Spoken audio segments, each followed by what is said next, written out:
अस्सलामुअलैकुम नाजरीन, आप देख रहे हैं फ्लाई न्यूज। बांदी से खबर शामिल करते हैं। सिकंदर अली जमाली की पाकिस्तान टेलीकम्युनिकेशन के आला अफसरान की गफलत और लापरवाही की वजह से टेलीफोन एक्सचेंज की बिल्डिंग तबाह हो रही है।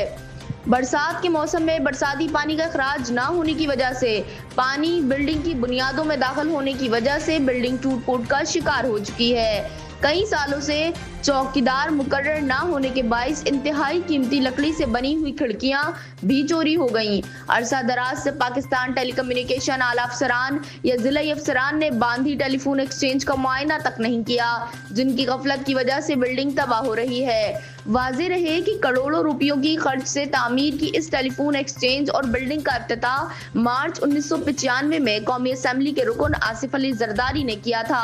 शहर बांदी की सियासी, समाजी और मौजूद शख्सियात ने सदर पाकिस्तान और वफाकी वजीर मवासिलात से मुतालबा किया है कि टेलीफोन एक्सचेंज की बिल्डिंग की जल्द अज जल्द मरम्मत करवाकर मजीद तबाह होने से बचाया जाए।